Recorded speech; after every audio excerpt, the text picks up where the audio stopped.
Welcome to Go Venture online channel. And today we have a guest who will help us to understand more about e-learning or digital learning. So, Mwalimu Digital Kamau, how are you? Bogwell. Bogu, how are Bogwell. you? Very well. You are very okay. Very, very well. Very This well. is welcome to the conversation. Yes.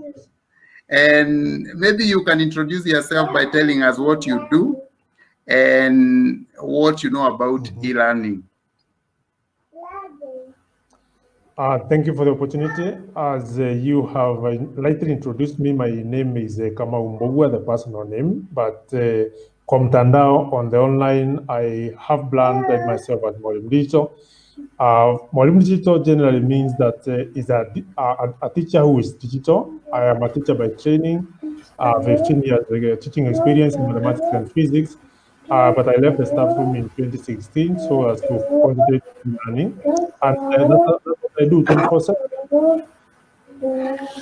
Mwalimu, thank you very much. I think you are some of the people we have been looking for, especially when it comes to the e-learning and also bringing up digital children. And you can agree with me with the kind of the technologies that we have. We have to think about how our children can be able to learn some of these digital things well, so that they can be able to compete in the future. I take that as a compliment. Thank you. So, without wasting a lot of time because of some of these challenges I think we had with the technology, allow me to start by maybe you can tell us about e-learning, because I think we, in this time of COVID-19, our children are at home and everybody is talking about children doing their learning using technology. So, what do you think? What is e-learning, and how do we look at it as parents, especially me as a parent? How do we look at it, and how do we help our children to learn when even they are not in school? Thank you very much. As I mentioned, I've been on this field for the last 6 years. Yes. Actually, I started a little bit early in 2009 while I was still in the staff room. And at that time, I used to work as an agent for several companies that were launching into Kenya, Kenyan market, and were trying to connect with especially teachers and students. I happened to, that time I was in the staff room, so I did that for a number of years. And then with effect from January 2014, I went full-time into learning myself. And I will put it in a very mild way. I will put it this way, first and foremost. Due to this pandemic, the COVID-19 pandemic, we are being advised to stay at home. And if you have to work, you work from home. And from my side as Molly Wisdom, my argument is simple, that if you can chat from home, you can work from home. If you can chat from home, you can learn from home. So basically, that's where we are. And I'll take Coffin to be this is a guy who pushes you into a swimming pool when you're reluctant because you are so afraid of the swimming pool. You have never done it. You have never done it before. So the challenge comes in that you don't know where to start, because when we talk about e-learning and digital literacy, it's not a new concept, especially in the Kenyan perspective. We have had the government-driven DLP, the digital literacy project, which came a long time ago, and you can be sure that the government has invested a lot of money in that project. But unfortunately, maybe we did not, NDK did not foresee where we are today, to the extent that those devices are secured somewhere in some strong room in some particular school. They may not be helping us at this particular point. However, that notwithstanding, now that we are at the peak of things and life must continue, then we have to look at it from the perspective of what exactly do we need. And if you would ask me, I'll basically put it in a very simple manner that e-learning is a system, just as we're used to a normal old way of chalk and talk system, whereby Yes. is going to school. You leave your home, you go to school, you meet a teacher waiting for you, you sit in a classroom, there's a blackboard or a whiteboard waiting for you. Then the teacher comes in, introduces himself, introduces a concept. It's a system that we are so much used to that we actually know that's what we are going to be learning, that's what we understand to going to school. But now in the digital setup, we have a digital system that is made up of four components. None of the four components is important than the other. and such that if one of them misses, then you cannot have e-learning for that matter. And I'm speaking from practical experience where I've taught in the classroom using their own method, talk and talk method, and I've also taught on online platforms. So what are these four components? They're very simple. The four of them, they're very basic. The very first one is the device. The device, in the sense that You need the device. you need a device, even if it's the feature phone, the so-called Mulikamusi. Because if you have a phone, at least, and somebody is asking questions like we have, maybe Safaricom has Super 291 and others, then you have a from which you can catch those lessons if they are coming via GSM platform. If it's a TV, for example, we know that the government is encouraging radio broadcast, TV broadcast. If you don't have a TV in the house, then you are cut off. So the very first point for digital literacy is a device. And the device need not necessarily be a smartphone. So it's a full range, a spectrum. It is, again, depending on the wherewithal and the purchasing power of the learner, or let's say the parent, the learner, especially now that the student is at home. That's the first component. The second component is the platform. So I have already talked of if you have a feature phone and then you're using, the best you can do is receive SMSs, then the platform at this particular moment is GSM. It only depends on whether your area is covered with the telecom network. If it's covered with the telecom network, you have a phone, it is charged, it has a SIM card, it's connecting to the particular telecom provider, you are already on the platform, you are ready to receive the SMSs, whatever they are carrying. Now, the same case applies. If you are using a smartphone or a smart device for that matter, that one be a PC or a smartphone or a laptop, then in that particular case, the platform could be something as simple as WhatsApp. Because if you have a smartphone, but you have not installed or downloaded WhatsApp, then whatever conversation happens on WhatsApp, it will bypass you because you are not on the platform. The same case applies. It could also be a website. If you are privileged to be a school which has a website, or maybe you're in a university which has a portal, and now you have access credentials to that particular portal, that is the platform we're going to talk about. So, number three, what you need to be part of the system, the number three thing that you need is now the content itself. Yes, yes. All of us, a good number of us who are smart and hold smartphone have accounts. So Yes, yes. it's a question of what are you posting or what are you looking for when you go to Facebook, if I use Facebook as a platform. So that image, that comment, whether it is a motivational comment or a comment on political scene or a comment on physics, or that is what I'm calling the content. So if the device is in place, the platform is in place, then by content here, I suppose that one to mean that my mathematics should be there, my physics will be there, history will be there, so that digital literacy is not for some subject, but it is for all subjects. Okay. That is what I call the content. And Okay. allow me to hasten and comment here that I tend to think this is where we have the greatest challenge. In that getting the device is easy, creating a platform is easy, but creating content and relevant content has not been easy because it is painstaking, it takes time, it takes costs. However, let's just go to the fourth component. The fourth component is what I call services. By services here, I'm talking about something like end user training. You need to train the teachers to be able to produce the content, to be able to consume the content. You need to train the parents to be able to direct their children. You also need to train the learners themselves, whether that be the pupils in the primary school, students in secondary school, or even university students. It's a question of they need to know how to use it because it's a new thing. You cannot just the same way that you're taken through induction when you go to primary for the first day, the way you induction when you join university, the same thing applies. We have to go through mass induction. So that to me, I look at it as a service because there's to be a little bit of hand holding. Now, another critical service is that going back to the issue of the platform, then I look at data as a service in the sense that if I have a smartphone, but my telecom provider is not giving me affordable data, then that is a service that if it lacks, then my smartphone is useless. So on the other hand, there's also the setup, for example. If we are using it for the first time, maybe you are used to working using the network in the office. You have IT support guys, they're supporting you in the office. But now when you go home, they are not there.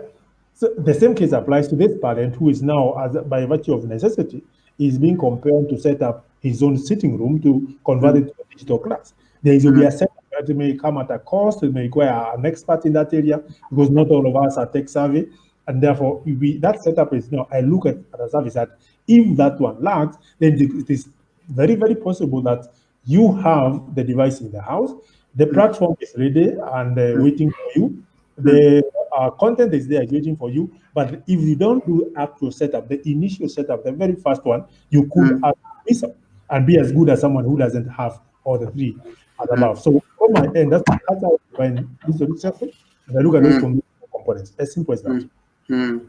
So thank you very much for explaining to us what you need, especially when you're setting up an e-learning platform. Now the challenge is that whatever you have talked about is jargons to majority of the children in this country. I think only about 10% of the children are learning. Yes, and those are some of the challenges that we have been we have had as a country. Actually, if e-learning was doing well, I think we would not have the problem with our training system, especially for our children right now during the COVID-19. So what are we supposed to do now? Because the problem has come out and we have seen what we need to invest in, especially if we want to help our children to continue learning even in such circumstances. So what do we need as a country post-COVID? Because COVID is going to come to an end. What do we need? Yes, what do we need to do so that we can be able to enhance some of these things? What I propose that we need to do, and we ought to have done, in fact, we should have done it a little bit earlier. If we hand this if somebody has given us a hint, a leakage of what's coming up, we should have done it yesterday. So what we need to do, I'll come back and say, we give it a system approach in the sense that we will not ask one person to do while other people are sitting and waiting. So I'm looking at it from 3 different angles. I'm looking at it from the angle of the government needs to come up with an enabling policy. Because currently, the policy that is already in place is kind of, it doesn't promote e-learning because to a larger extent, it looks at e-learning from the perspective of when it happens in the school. But we didn't look at it from what I call contiguous learning, where you learn along the way. You learn when you're in school, you learn when you're way home to school, and when you are actually at home. Because with the policy says that students should not carry their devices to school, but they should use the devices at school. And that has been a catch in itself. So I'm looking at it from all the players, and then I come now to the principal, the head teacher, the management at the school level.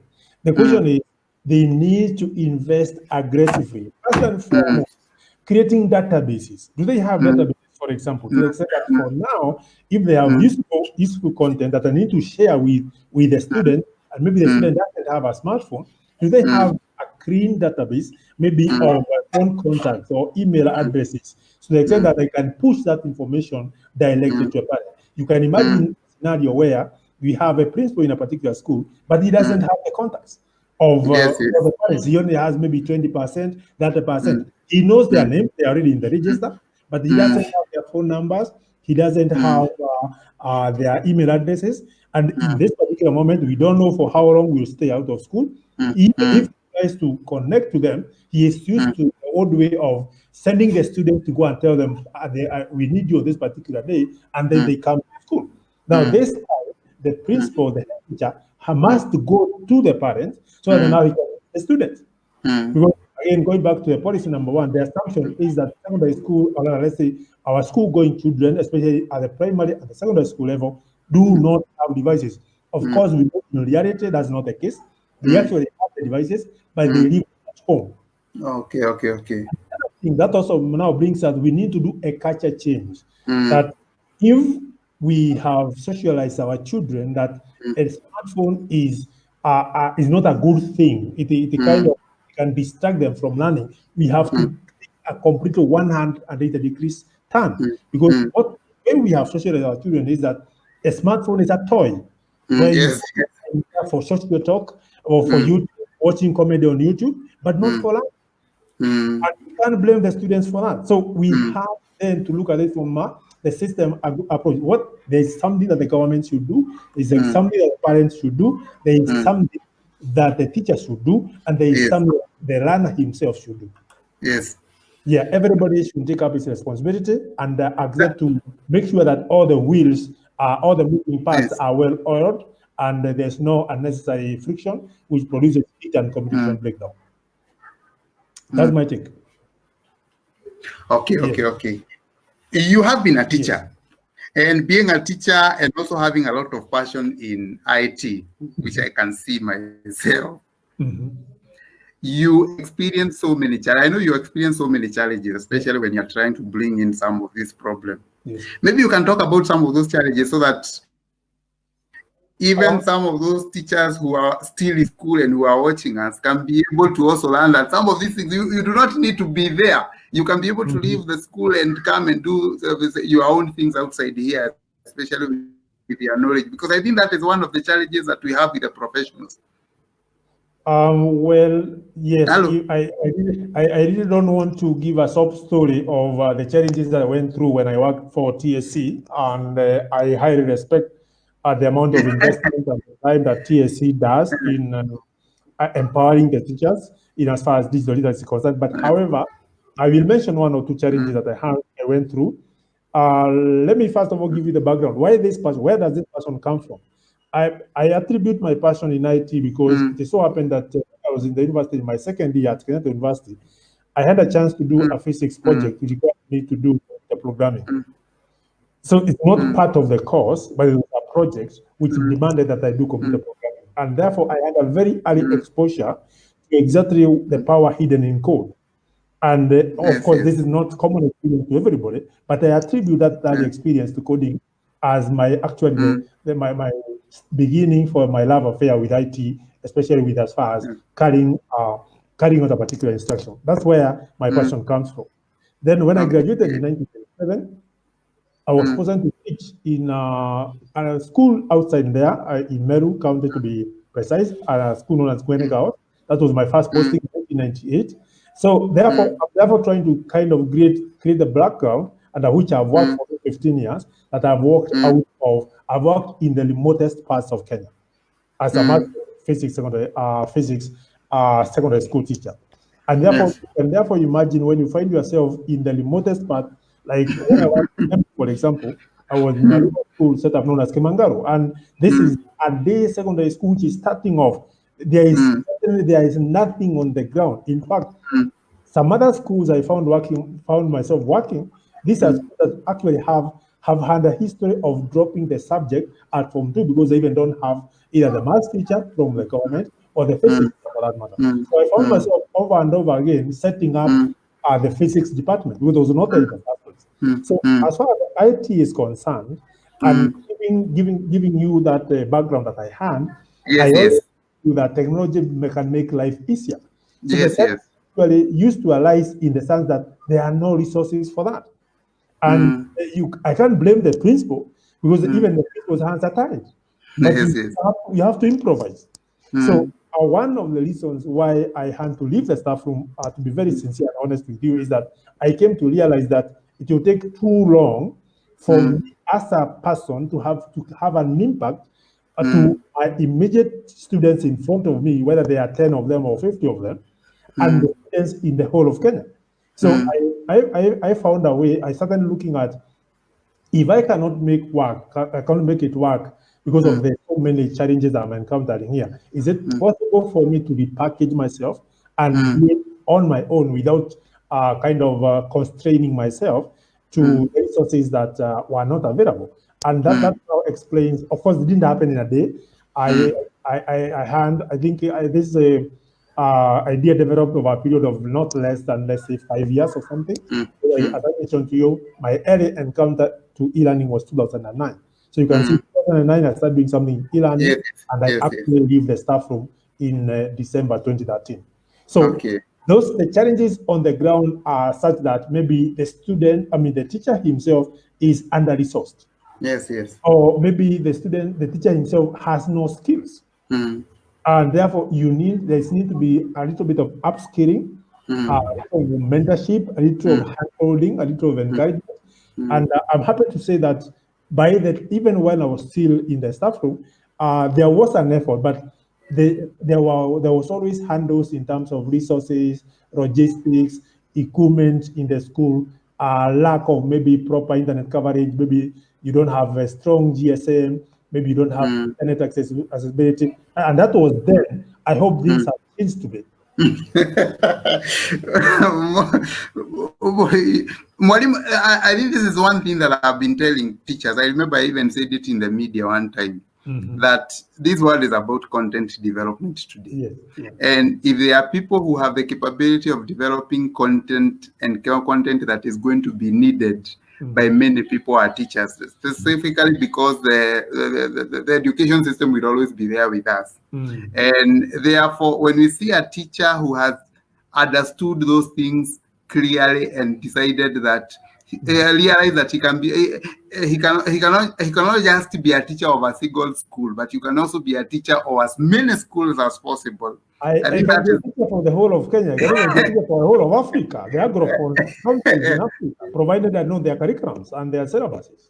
Actually, that is what I've been telling teachers, to move out of Alliance High School and Mangu High School and be a teacher for everybody. Because if you look at some of the challenges that we have in education, is that majority of us want to take our children to Mangu High School and Alliance High School. Yet that teacher in Mangu High School can be able to teach every child, even in Northeastern Province. Yes. So that is so nice. That is the power of e-learning. And I think that is why it is important for us to be able to embrace it and also try to support people like you who are very good in e-learning so that you can be able to bring it out to even other teachers. Yes. Thank you. That is very true. Well, but I need to put a caveat there and tell you that while content is king, internet also comes with its own challenges because internet also propagates what we call the generosity economy. So no teacher, me included, will put his time and energy into content where there is no guarantee or there isn't a formula of converting that content into value. And especially the compensation for my professional expertise and also the compensation for my time that I spend developing content. And because the teacher will not want to find himself in the position of the artists who are kind of they are so popular, but they're having challenges. They cannot pay their bills. So that's a we have to. So the question is, how do we get to the point where we appreciate the content that the teacher is providing and creating, and at the same time compensating for his time, and also for his because also the process of production itself it doesn't come cheap. It costs something. Sitting down to provide maybe an audio lesson or a video lesson in mathematics or physics or CLI requires some input. Now, the danger is when I am told to go sit somewhere, do that, and at the end of the day, I'm told, thank you very much, see you tomorrow. Now, see me tomorrow, how to run education, I'm not. So now, that is the problem. That's what I'm talking about. That is what I'm talking about. So the caveat therefore is that it is true we need content, but now the question is, how do we make the content, how do we make the process of producing content viable and sustainable? The viability, sustainability model for content development is a question that most teachers know, and they are holding back because they cannot see that formula, the viability, what we call the viability, sustainability model in content development. Actually, I keep saying that teachers should create value. Then there must be a platform for them to deliver value, and also how they are going to take revenue, make money from their content. I think that is the challenge, the biggest challenge that we have. We need platforms for teachers that can help them to deliver the value to the students and make money from that value. Because without that model of sustainability, I think we are not going to go anywhere. So I think that there's hope anyway. Only that we should be careful not to be so pessimistic. we should take it up as a challenge, and it's not one person's challenge. It Yes. shouldn't be the teacher's challenge. And why Yes. when I'm saying that is because you are very much aware that, for example, if you look at the government through the Kenya Institute of Curriculum Development, they have been working very hard to build something as KEC, the Kenya Education Crown. Yes. The Yes. challenge is interoperability. We have Yes. so many digital silos. So Yes. that Mwalimu Digital creates its own platform, but Mwalimu Digital's platform does not speak to the KICD Yes. education crown for Yes. good and bad reasons. Look at something else, for example. It is possible for you to locate a learner in Kenya using the NEMIS details which System. were Yes. rolled out in the government. So if I create a platform which asks for the NEMIS for the student, I can get precise detail about that student, his age, his biodata. I can get information of the region in the country, the school he attends. So it gives me a good feel of who I'm dealing with. But most of the systems that we have do not speak to each other. So Yes. that's Yes. what I'm trying to say. We have to look at it as a challenge, not as a problem, so that we do not get ourselves caught up in the blame game. And the blame Yes. game Yes. that will wear us down and leave the problem and solve. That's my take. So I can see the yes, I can see the problem, where the problem is, and I know why the teachers are also reluctant to develop some of this content, which is very important. And let's hope that with some of these talks and conversations, maybe people who matters in this country can be able to understand some of these challenges. Because you see, sometimes I keep us. I'm also one of the people who believe that because we do not have many people who talk about some of these challenges. Maybe that is where people don't see the essence of coming up with ways in which people can also be able to benefit from their own content. Now, as we conclude, Mwalim, I want you to tell us about maybe some of the e-learning platforms that students can be able to use, teachers can be able to use, especially during this time. Yes. Well, now, there are several platforms in Kenya, and they're actually mushrooming one every other day, especially now this due to this pandemic or this due to this disruption.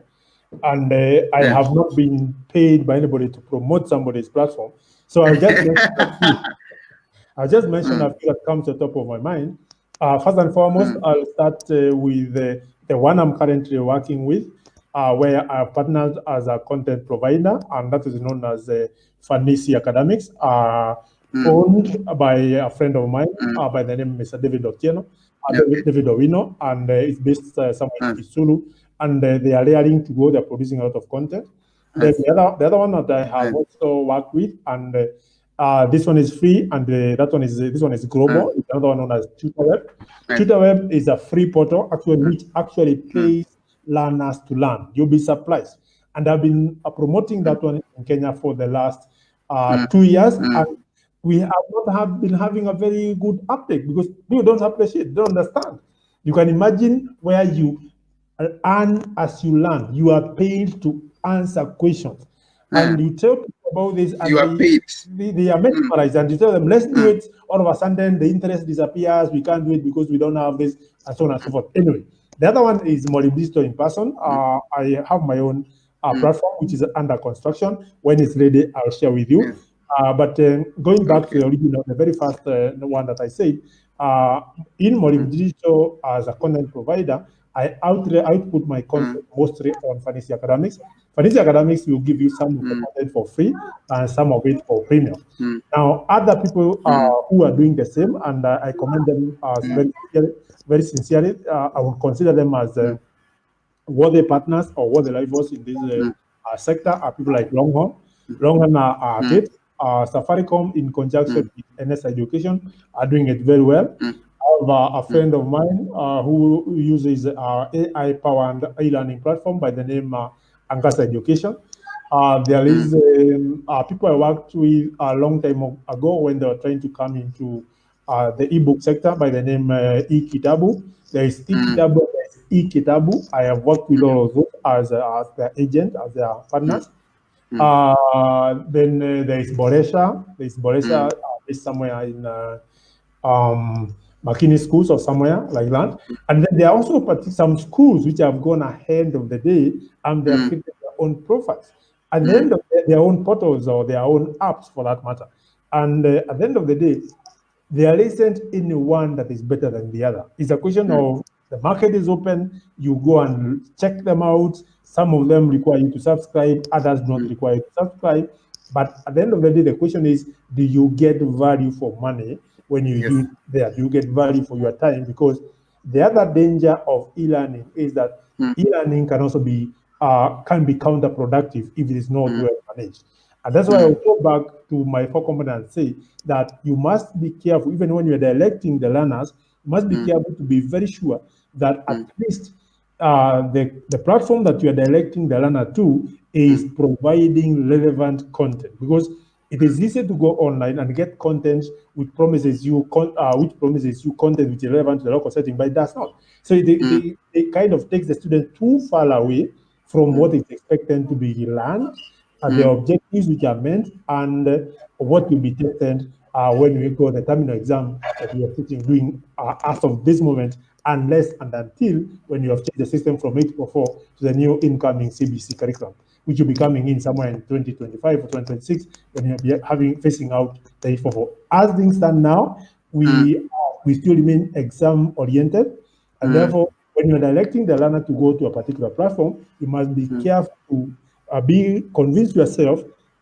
that they will give relevant content. It will not distract the child to leave the platform and finding string to YouTube or to some other maybe unpalatable sites, if I may put it as such. Okay. Yeah. Molim, you have not talked about your Facebook live show. I have seen you also having a Facebook live show where you teach mathematics. Yes. What I don't, most of the times I don't do it live. What I do is that I sit down, think through a particular topic that I want to do, or most of the recent productions I've done, I actually have focused on the vision, specifically because my assumption is that I'm not duplicating. I'm not intending to replace the role of the classroom teacher. So I try to look at that particular thing that the teacher may not have the time or resources so that I focus on revising KCSE past papers. I have done that one for 2018. Mathematics paper 1 and paper 2. I have done that one for mathematics paper 1, 2019, mathematics paper 1 and paper 2. I may not have done all the questions, but my approach is organized in such a way that I tackle one question at a time for completeness sake, and also to ensure that the output that comes out there, the video that comes out of it, because most of my underpinning is what we call the video-based platform, video-based learning. That is not too wrong, because again, the more we are bombarded with content online, the shorter our attention span becomes. So if we try to do a video that covers the whole topic at once, the students will be so bored, they'll be yawning, they'll be wondering when you are going to switch to the other entertaining things. So as a result of that, I usually go behind a camera, compose my lesson or compose the revision for a particular paper at a particular point, and then now I output it. The one that I put on Facebook are free, but then the understanding is that if the viewer finds value, and I strongly believe I am giving them value, then they'll be able to go and subscribe and get now the paying for, where the paying for is supposed to be interactive, one-on-one, and that the paying for is consumed on my Google Classroom.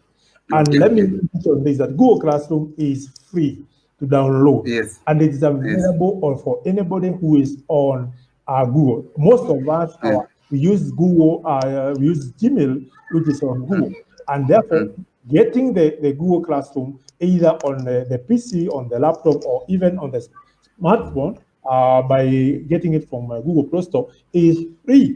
But now the challenge is that most people do not know how to connect between their own personal lessons and the Google Classroom. So as you have rightly put it, yes, I do it that way. But what I usually do is that what is free, I disseminate it on social media platforms. I can do that on WhatsApp, I can do it on Twitter, I can do it on Facebook. But the real intention, what I'm looking for is interactivity.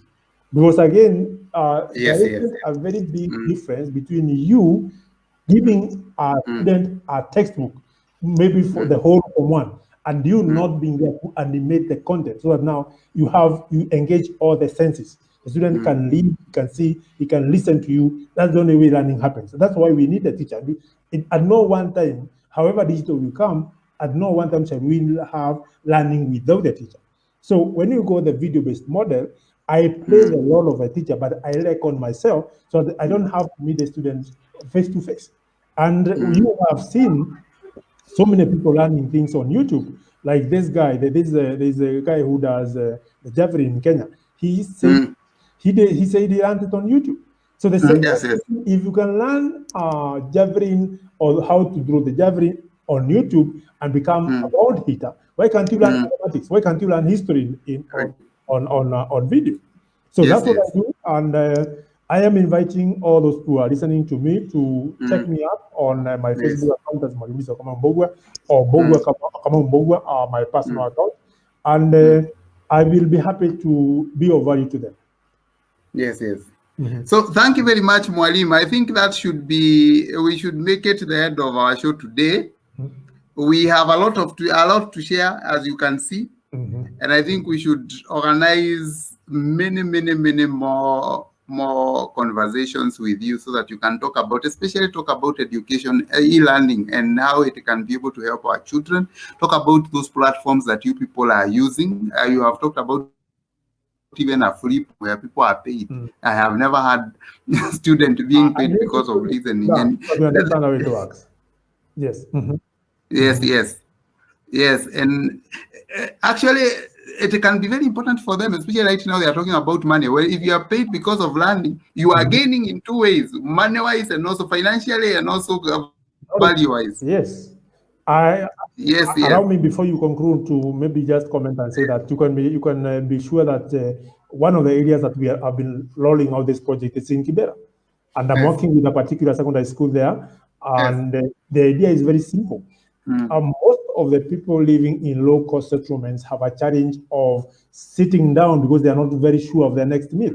When you tell a student to sit down and learn, and after learning you're going to pay him something, it makes a lot of sense. Because if the student is not very sure about the next meal, if you give him a tablet or a laptop, this is the most logical thing to do is cash it. So they can see money, tangible money, put it in the pocket, and then you can be sure that maybe for the next 1 week you will not sleep hungry.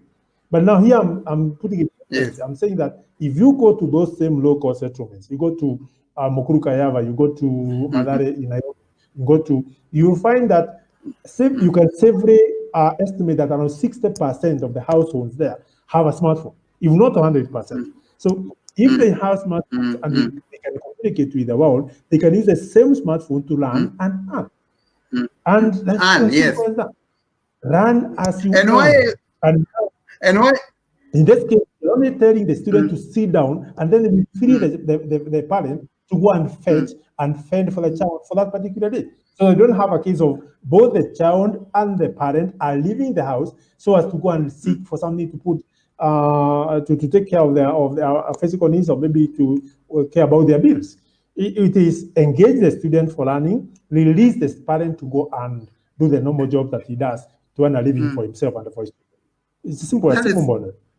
It's a very good model. Actually, you should talk more about it, because I think one of the things that has happened is that you have not talked about that model very much. You can have very good ideas, but if you do not broadcast them out here, then people will never know about them. And I think that is a challenge, because especially in those informal sectors, I think that is a model that can really work. Yes. Yes, it's a model that can really. If you allow me, I'll only say that first of all, it is global. It is not Kenyan. I only happen to be the agent here in Kenya, and it was founded by a professor in the University of Iceland, whom I represent in Kenya, and it also has had the privilege of getting partnership with the government of Iceland, the University of Iceland, UNICEF. And it is not a new thing. It is maybe the awareness and the uptake maybe the awareness is slow, the uptake is slow. But if more people would make an effort, just go online and type tutor web, they will be able to appreciate what it's all about. But in as far as giving it direct promotion, that I do that one for them in Nairobi. Oh, okay. Yes, that's So, a very simple model. And it's free, always free to use. I think that is one of the stories that we should I will also take up and talk about it in detail. Yes, we can talk about it in detail so that we can see whether we can be able to bring in as many people as possible, especially the informal sectors, so that they can also benefit, because you see, my people perish because of lack of knowledge. That is knowledge that you have, and maybe the reason as to why they are not even getting the knowledge and also making money is because they don't know. Awareness creation. No. Let me tell you another challenge that we have. The other challenge we have is that most often than not, when you're confronted with a situation, we look at it from only one perspective. And you have to go with me, this is very Kenyan. There is a We FM, what's in it for me? So you look at it, you look at the perspective from earning, in the sense that how much am I going to earn by doing by engaging in this function? Personally, I have learned how to look at it from 3 different perspectives at once. I find myself, I engage myself in any activity, in and all activity, if I'm going to get at least 3 things. Either I get an opportunity to serve, that's number 1. Because an opportunity to serve, if you have faith yourself and you're willing to serve and empower others, all doors are welcome. If you come and shasha the grass in my compound, I will open the gate for you to come and do that. So the first thing I do other things. To empower, to make a difference. The second thing I seek is to run in the process of doing it. All right? If I go into a particular engagement, I ask myself, by being here for the next 1 hour, by being here for the next 1 day, by being here for the next 1 week, what new thing am I going to run? Lastly, is there a chance of earning in that order? But most people have only one approach. Am I going to earn? Am I going to benefit? And as a result of that, they can serve a lot, they can learn a lot by the option to look at it from that point, so they don't engage. And those are who look at most situations as problem. Yeah, don't look at situations as problem. Yes.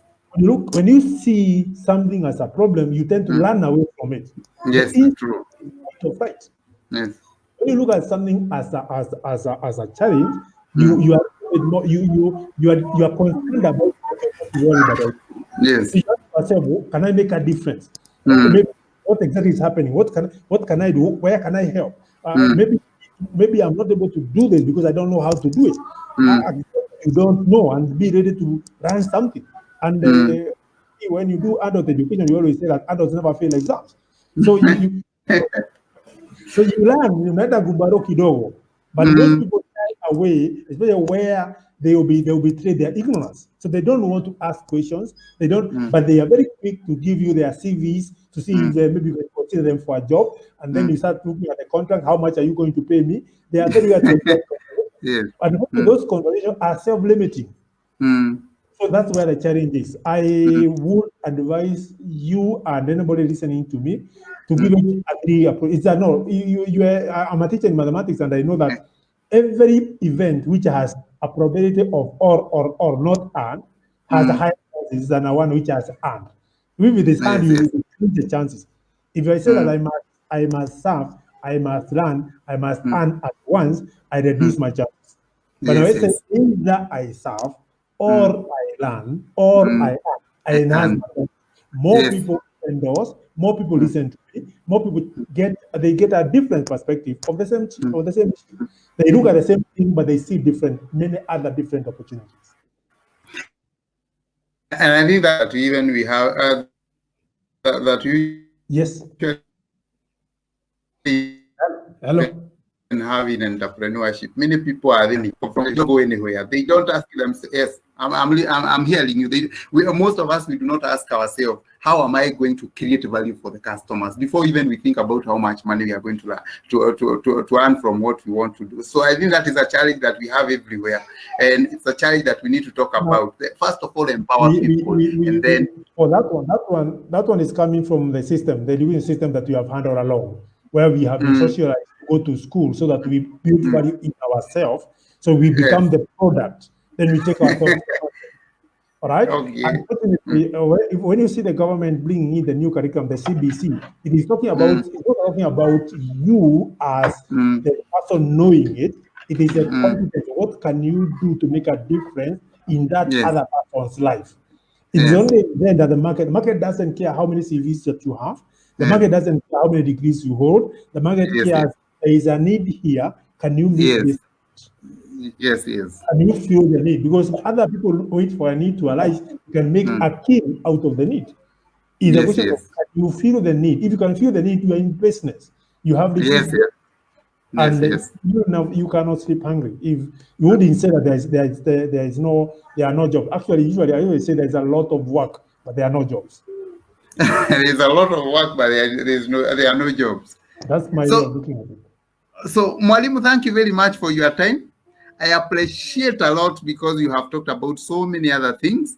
This is a show that we are going to share in so many other platforms so that at least people can listen to it, and also so that people also can learn. You have talked about learning and also empowering. Know that we need to think about how to empower people, what we can be able to learn, even before we think about how we can be able to earn money from what we are doing.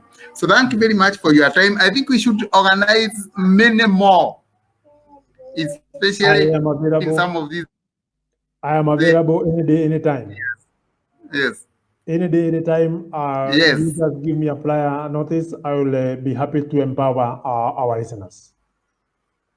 So thank you very much. And I also think that we need to share some of this information more and more, especially when we are coming live, so that many more people can be able to join us and get the value, because the most important thing is to make people understand some of those things that we are talking about. So thank you very much. I'll be sharing it with so many other people, even some of these media houses. So if you get an opportunity to get into some of those media houses, you just go there and talk about some of these things. We need that information or knowledge that you have. Thank you very much. Thank you. Thank you. Also appreciate for the opportunity. Okay, thank you.